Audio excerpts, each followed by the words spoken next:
आपने NMIMS exam pass कर लिया है, चाहे आप किसी भी स्टेट से हो, तो यह वीडियो आपके लिए है। क्योंकि एनएमएमएस एग्ज़ाम पास करने के बाद जो पैसा लेने का जो प्रोसीजर होता है, वो सारे स्टेट्स के लिए बिल्कुल सेम होता है। आपको एनएमएमएस एग्ज़ाम पास करने के बाद नेशनल स्कॉलरशिप पोर्टल यानी एनएसपी पर आपको फॉर्म भरना होता है। उसके बाद आपको वहाँ से पेमेंट मिलता है। तो इस पेमेंट को लेने के लिए बहुत सारे प्रोसेसेस होते हैं, तो उनमें काफ़ी बच्चे मिस्टेक्स कर देते हैं, जिसके कारण उनका एनएमएमएस एग्ज़ाम पास करने के बाद भी उनका कितने बच्चों का जो है स्कॉलरशिप का पेमेंट नहीं आता है। तो मैं इस वीडियो में वो सारी मिस्टेक्स को बताऊंगा जो कि कोई बच्चे करते हैं, और कुछ मैंने यहाँ पे 5 पॉइंट्स भी लेकर आया हूँ आप सभी के लिए। इन 5 पॉइंट्स को आप सभी ज़रूर याद रखिएगा स्कॉलरशिप का फॉर्म अप्लाई करते समय। नहीं तो आपका फॉर्म पेंडिंग रह सकता है, या तो रिजेक्ट भी हो सकता है, या तो आपका पेमेंट नहीं भी आ सकता है। बहुत सारी बातें होती हैं जो कि स्टूडेंट मिस कर देते हैं, जिनके कारण उनका एग्ज़ाम क्वालिफाई करने के बाद भी उनका पेमेंट उनके अकाउंट में नहीं आ पाता है। बीच में बहुत सारे कारण होते हैं। तो बिना किसी और बात के चलिए हम वीडियो को शुरू करते हैं, और ऐसी ही अपडेट्स के लिए आप चैनल को सब्सक्राइब कर लीजिएगा। सबसे पहले बात करते हैं नेशनल स्कॉलरशिप पोर्टल पे। तो इसको लेकर आजकल ओटीआर रजिस्ट्रेशन होता है, तो उसमें बहुत सारे बच्चे कई तरह की मिस्टेक्स कर देते हैं, जिनके कारण उनका फॉर्म नहीं भरा पाता है। तो उन सारे मिस्टेक्स को मैं आज इस वीडियो में बताऊंगा, और यह भी बताऊंगा कि आधार सीडिंग कैसे करना है, और डीबीटी लिंक है या अगर लिंक है या नहीं है, अगर लिंक है तो एक्टिव है या इनएक्टिव है, कैसे चेक करना है। ये सारी बातें मैं इस वीडियो में बताऊँगा। तो हर एक पॉइंट को आपको ध्यान से सुनना है, नहीं तो आपको आगे की बातें नहीं समझ में आएंगी। आपका इंस्टीट्यूट रजिस्टर है या नहीं, इसको भी मैं लाइव चेक करके बताऊंगा।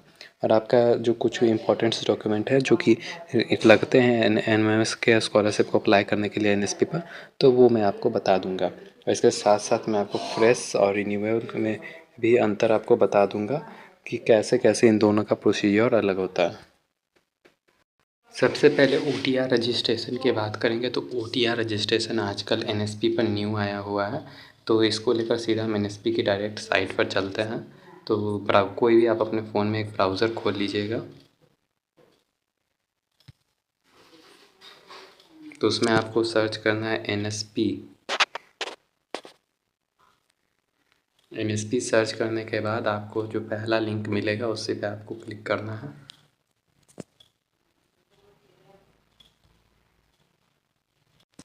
और यहाँ पर जब आप आइएगा तो आपको यहाँ पर एक 4 लाइन्स का ऑप्शन मिलेगा, तो इसी पर आपको क्लिक कर देना है। तो क्लिक करने के बाद जब आप यहाँ पर आइएगा तो यहाँ पर apply for one time registration, ये जो आप देख रहे हो इसी पर आपको क्लिक करना होता है। अभी आपको ओटीआर नहीं बनाना है। जब एनएसपी पोर्टल इसके लिए खुल जाएगा एनएमएमएस के अप्लाई करने के लिए, तब आपको ओटीआर रजिस्ट्रेशन करना है। तो सबसे पहले आप यहाँ पर आइएगा तो आपको गाइडलाइंस जो हैं वो आपको पढ़ लेनी है। और यहाँ पर कुछ सिंपल से स्टेप्स होते हैं, जैसे कि आपको अपना फ़ोन नंबर रजिस्टर करना होता है और अपना डिटेल्स डालना होता है। तो उसके बाद फेस ऑथेंटिकेशन होता है, आपका केवाईसी होता है। उसके बाद आपका फिनिशअप हो जाता है, आपके नंबर पर आपका ओटीआर और पासवर्ड भेज दिया जाता है। फिर उसके बाद आप यहीं पर से इन्हीं 4 लाइन्स पर क्लिक करके आप यहाँ पर अप्लाई फॉर स्कॉलरशिप के सेक्शन में जाकर आप अप्लाई कर सकते हैं। उससे पहले आपको एक और बात का ध्यान रखना होता है। यहीं पर आप नीचे की ओर देख सकते हैं स्कीम्स ऑन एनएसपी, इस पर आपको क्लिक करना है। क्लिक करने के बाद आप जब इसे नीचे आइएगा तो यहाँ पर बहुत सारे ऑप्शंस मिलते हैं। तो इसी में जब आप नीचे आइएगा तो एनएमएमएस एग्ज़ाम का जो डिपार्टमेंट है वो है department of school education and literacy, इस पर आपको क्लिक करना है। तो यहाँ पर अभी आप देख सकते हैं, क्योंकि इसका जो है पिछले साल का भी डेट दिखा रहा है, तो ये स्कीम जून में ओपन हुआ था। तो इस साल भी इसका पूरी संभावना है कि यह जून में ओपन होगा। जून में ओपन होगा। तो इसको लेकर जितने भी डॉक्यूमेंट्स हैं, जिनकी लिस्ट मैं आपको इस वीडियो में बताऊँगा, उनको आपको रेडी करवा लेना है। अगर कोई और सवाल है आपका तो वो मुझसे आप कमेंट में पूछ सकते हैं। जब यहाँ पर देखिए, जब ये एनएसपी पोर्टल पे यहाँ पे ये ओपन हो जाएगा आपका स्कॉलरशिप, उसके बाद ही आपको ओटीआर रजिस्ट्रेशन करना है। उससे पहले आपको ओटीआर रजिस्ट्रेशन नहीं करना है। इस बात को आपको क्लियरली ध्यान रखना है। और एक बात याद रखिएगा कि आपका एनएमएमएस एग्ज़ाम में भरा गया डिटेल्स और ओटीआर में यानी कि आधार का डिटेल्स एक बिल्कुल सेम होना चाहिए। अगर दोनों में डिफरेंट वेरी करता है तो आपका जो है ओटीआर रजिस्ट्रेशन नहीं हो पाएगा। तो इस बात का आपको ध्यान रखना है। और चलते हैं अब मेन वीडियो पे, चलते हैं नेक्स्ट टॉपिक की ओर आगे बढ़ते हैं। तो वो है हमारा कि आधार सीडिंग कैसे करना है। तो आधार सीडिंग करने के लिए कुछ नहीं करना है, बस आपको सीधा एनएसपी पर ही आ जाना है और यहीं पर सीधा 4 लाइन्स पर आपको क्लिक कर देना है। जब आप यहीं पे 4 लाइन्स पर क्लिक करते हैं तो आपका यहाँ पर एक चेक आधार सीडिंग का मिलता है बटन, जिस पर आपको क्लिक कर देना है। क्लिक करने के बाद ये यहाँ ओके कर दीजिएगा। यहाँ पे माय आधार की वेबसाइट खुल जाएगी, तो आपको इसी पर जाना है। 1 मिनट, ये पॉपअप आ रहा है, इसको क्लोज़ कर देना है। आपको लॉगिन करना है। इसी में जब आप नीचे आइएगा तो आपको मिल जाएगा यहाँ पे बैंक सीडिंग का स्टेटस मिल जाएगा। इसी पर आपको क्लिक करना रहता है। क्लिक कर जब अपना आधार नंबर और कैप्चा डालकर सेंड ओटीपी के बटन पर आपको दबाना होता है। ओटीपी आकर जब आपका लॉगिन हो जाएगा तो कौन से बैंक में आपका आधार कार्ड लिंक है वो आपको यहाँ पे दिखाने लगता है। बट बहुत से बच्चे जो होते हैं आधार लिंक को, जो कि आधार लिंक होता है उसको जो है डीबीटी मान लेते हैं, जो कि बिल्कुल गलत है। डीबीटी लिंक और आधार लिंक होना दोनों अलग बात है। डीबीटी लिंक करने के लिए आपको कुछ और नहीं करना होता है, सिंपल सा गूगल पर आकर आपको सर्च कर लेना होता है यहाँ पे NPCI। सर्च करने के बाद जो पहली वेबसाइट आपको यहाँ पर मिल रही है npci.org.in, इसी पर क्लिक करना होता है।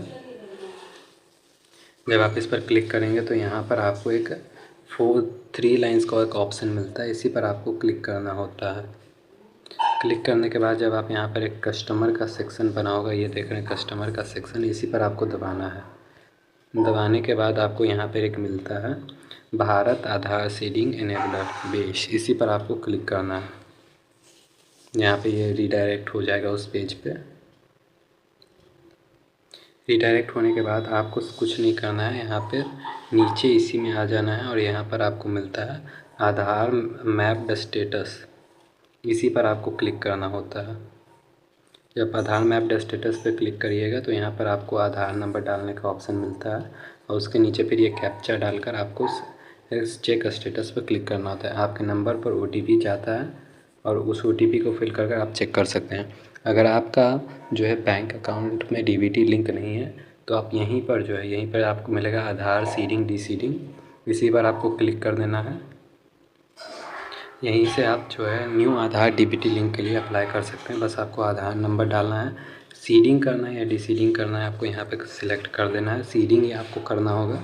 आप अपना बैंक सिलेक्ट करिए, अकाउंट नंबर डालना है, उसके बाद यहाँ पे कैप्चा डालकर सबमिट कर देना है। आपका जो कुछ ही मिनटों में आपके अकाउंट से डीबीटी लिंक हो जाएगा। और कितनों के बैंक से क्या होता है कि डीबीटी तो लिंक होता है, डीबीटी आपका लिंक होता है बट वो इनएक्टिव होता है, तो इसको आपको सुधरवा लेना है। इन सबको करने के बाद आपको फिर से यहाँ पे चले आना है, एनएसपी की साइट पे चले आना है। नेक्स्ट स्टेप बताऊँगा तो आपको हर एक स्टेप ध्यान से देखना है ताकि आपको हर बात समझ में आए।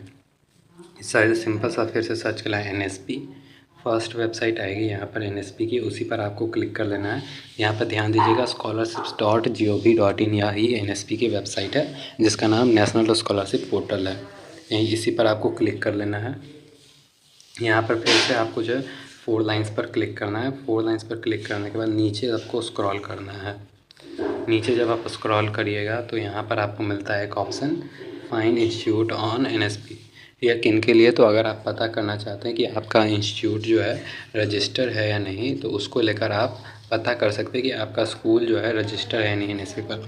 अगर आपका स्कूल जो है एनएसपी पर रजिस्टर नहीं है तो आपको यह स्कॉलरशिप नहीं मिल पाएगी। कैसे रजिस्टर स्कूल को करना है वो भी मैं बता दूंगा। तो सबसे पहले स्कूल रजिस्टर है नहीं, तो इस पता करने के लिए इस पर आपको क्लिक कर देना है। क्लिक करने के बाद आप यहाँ से सीधा है इंस्टीट्यूट, यहाँ पे स्टेट, डिस्ट्रिक्ट और वहाँ कॉलेज कैसा है वो डालकर या स्कूल का नाम डालकर यहाँ पे उनका लिस्ट देख सकते हैं और अपने स्कूल को उसमें खोज सकते हैं। तो इसमें कभी कभार क्या होता है, बहुत समय लग जाता है। तो इसके लिए सिंपल सा नीचे ही आइएगा तो यहाँ पर एक ऑप्शन मिल जाता है सर्च स्कूल बाई AISHE या यूडाइस कोड के ज़रिए भी आप इसे सर्च कर सकते हैं। तो हर स्कूल का एक अपना यूडाइस कोड होता है जो कि आप अपने स्कूल में पूछिएगा या फिर स्कूल के बोर्ड पर आपको ये दिखा हुआ मिल जाएगा। आपको यहाँ पे चूज़ योर ऑप्शन पे दबाना है और यहाँ पे डाइस कोड सिलेक्ट करना है। ध्यान दीजिएगा, आपको यहाँ पे डाइस कोड ही सिलेक्ट करना है। ये ऊपर वाला आपको सिलेक्ट नहीं करना है, ये नहीं करना है आपको, सिर्फ डाइस कोड को सिलेक्ट कर लेना है। और डाइस कोड को सिलेक्ट करने के बाद यहाँ पर आपको एक डाइस कोड डाल देना है। मैं आपको एक यू डाइस कोड एक स्कूल का डाल कर दिखाता हूँ। या 13 डिजिट का यू डाइस कोड होता है। जैसे कि देखिए, ये एक स्कूल का मैंने डाइस कोड डाल दिया है। उसके बाद मुझे यहाँ पे नीचे कैप्चा को फिल करना होता है। तो इससे पहले यहाँ पे ऊपर जब आप आइएगा तो यहाँ पर आपको एक कैप्चा नीचे अब आ गया है। तो आपको नीचे यहाँ पर एक कैप्चा को भर लेना है। तो सबसे पहले मैं कैप्चा भर लेता हूँ।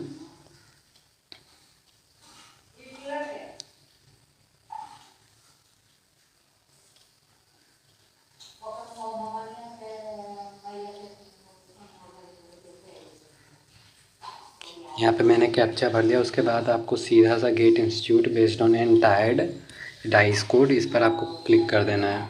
क्लिक करने के बाद आप देख सकते हैं यहाँ पे स्कूल का स्टेटस दिखा रहा है। इसमें आपको ध्यान देना है। ये देखिए, रजिस्टर ऑन एनएसपी, ये तो बहुत सारे स्कूल्स का होता है, पर केवाईसी स्टेटस यहाँ पे अप्रूव्ड होना चाहिए। यहाँ पे ध्यान देना है आपको, केवाईसी स्टेटस आपके स्कूल का अप्रूव्ड होना है।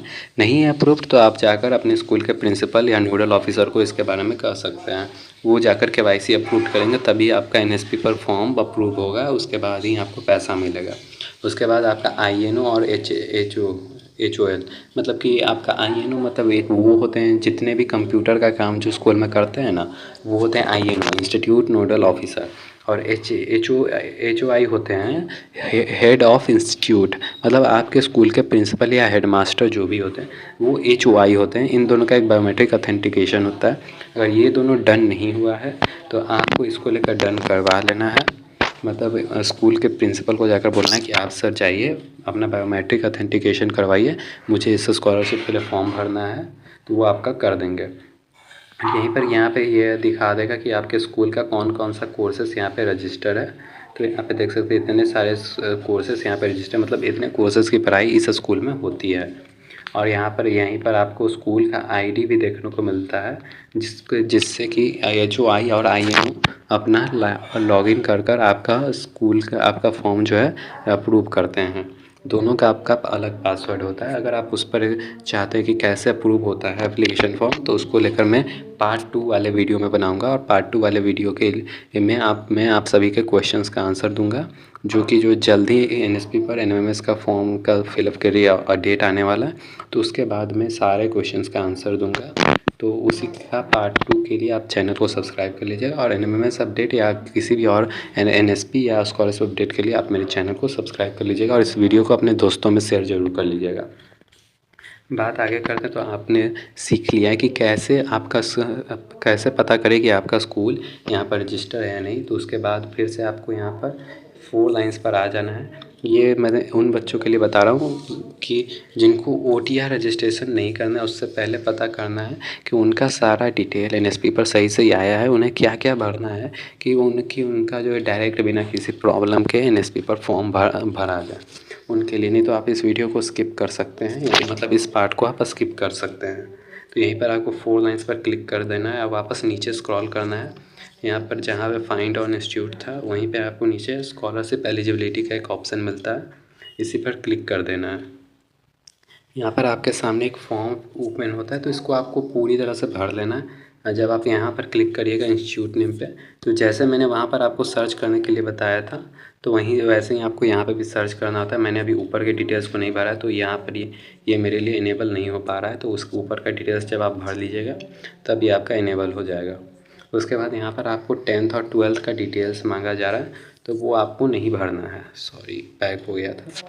10th और 12th का जब आपसे डिटेल मांगा जाए तो वो आपको नहीं भरना है। इस बात का आपको ध्यान रखना है, उसे छोड़ दीजिएगा, वो आपसे नहीं मांगा जाएगा। जो ज़रूरी बात है वो ये है कि आपको यहाँ पे कम्पिटिटिव एग्ज़ाम ईयर, एक कम्पिटिटिव एग्ज़ाम और एग्ज़ाम कंडक्टेड बाई, इन तीनों पर आपको ध्यान देना है। कम्पिटिटिव एग्ज़ाम में तो आपको NMMS सिलेक्ट कर ही लेना है। उसके बाद कम्पिटिटिव एग्ज़ाम ईयर में बहुत सारे बच्चों का कन्फ्यूज़न होता है, क्योंकि बहुत सारे स्टेट्स की तरफ से इसमें मिस्टेक्स होती है। यहाँ पर ध्यान दीजिएगा। तो 2000 यहाँ पे सारा साल है, तो कितनी बार होता है कि एग्ज़ाम जो होता मान लेते हैं 2025 में आपका अगर एग्ज़ाम होता है, तो कितनी बार स्टेट वाले क्या करते हैं ना, गलत डिटेल भेज देते हैं कि 2024 के नाम से डिटेल भेज देते हैं। तो वैसे में होता क्या है कि जब बच्चा OTR रजिस्ट्रेशन के बाद जब फॉर्म भरता है तो 2024 डालता है अपना एग्ज़ाम ईयर, तो जिसके कारण कोई स्कीम उसको नहीं दिखाता है। तो तो उस केस में आप क्या करिएगा कि ऊपर नीचे के कुछ नीचे के जो होते हैं जैसे कि 2024, 23 इन सबको डालकर आप चेक करिएगा। इसके बाद भी कोई प्रॉब्लम आती है तो आप मुझे टेलीग्राम पर मैसेज कर सकते हैं स्क्रीनशॉट के साथ, मैं आपके पूरी हेल्प करूँगा। उसके बाद आपको यहाँ पे कैप्चा भरने के बाद चेक एलिजिबिलिटी पे दबा देना है। अगर कुछ भी नीचे नहीं दिखाता है, आपका कोई भी स्कीम का नाम नहीं दिखाता है, वैसे आपका स्कीम का नाम याद रखिएगा मीन्स कम मेरिट स्कॉलरशिप है, इसको आपको हमेशा याद रखना है। तो अगर आप चेक एलिजिबिलिटी के बाद आपका कुछ नहीं दिखाता है तो नीचे ही यहाँ पर आपको एक ऑप्शन मिल जाएगा किस गेट योर आंसर का, जहाँ पर आप अपना मीन्स का मेरिट स्कॉलरशिप को सिलेक्ट कर कर गेट आंसर दबाइएगा तो क्या दिक्कत आई थी आपकी वो आपको दिख जाएगा। इसके बाद अब बात करते हैं तो आपको कौन कौन से डॉक्यूमेंट्स को रेडी कर देना है। तो सबसे पहले आपको तो अपने आधार कार्ड में आधार कार्ड का डिटेल और जो है आपके स्कूल का डिटेल जो है एकदम सेम होना चाहिए, दोनों एकदम सेम होना चाहिए। अगर डिफ़र करता है तो आपके और बैंक अकाउंट का भी आपका डिटेल, ये मैंने इसको भूल गया, बैंक का डिटेल, तीनों आपका एकदम सेम होना चाहिए। अगर अलग होता है तो आपका जो है पेमेंट नहीं आएगा। इसके बाद आपको यहाँ पर एक इनकम सर्टिफिकेट मांगता है, इनकम सर्टिफिकेट और कास्ट सर्टिफिकेट आपका मांगता है, इसको आप बनवा लीजिएगा। और कास्ट सर्टिफिकेट उन बच्चों के लिए मैंडेटरी होता है जो कि SC ST OBC के होते हैं, और कितने कभी कदार क्या होता है कि जो जनरल वाले होते हैं उनसे भी कास्ट सर्टिफिकेट मांगा जाता है। तो स्पेशल कंडीशन में आप एप्लीकेशन देके जो है अपने ब्लॉक ऑफिस से जनरल का कास्ट सर्टिफिकेट बनवा सकते हैं।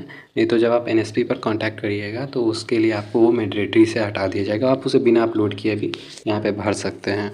बाकी आपको यहाँ पे किसी तरह का बैंक डिटेल आपको यहाँ पे नहीं लगता है, एक बात ध्यान रखिएगा, आपको यहाँ पे किसी भी तरह का बैंक डिटेल्स आपको यहाँ पे नहीं देना होता है। आपका डायरेक्ट DBT के थ्रू ही बैंक सीडिंग के आधार बैंक सीडिंग के थ्रू कि पैसा आपके सीधा बैंक अकाउंट में चला आता है।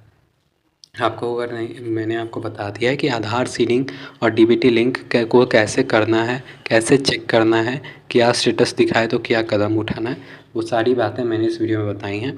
और NMS और NSP और अदर कोई भी स्कॉलरशिप का अपडेट्स के लिए आप मेरे चैनल को सब्सक्राइब कर लीजिएगा। मैं NSP की और NMS की अपडेट्स लेकर आता रहूँगा, और इस वीडियो को अपने दोस्तों में शेयर ज़रूर कर लीजिएगा।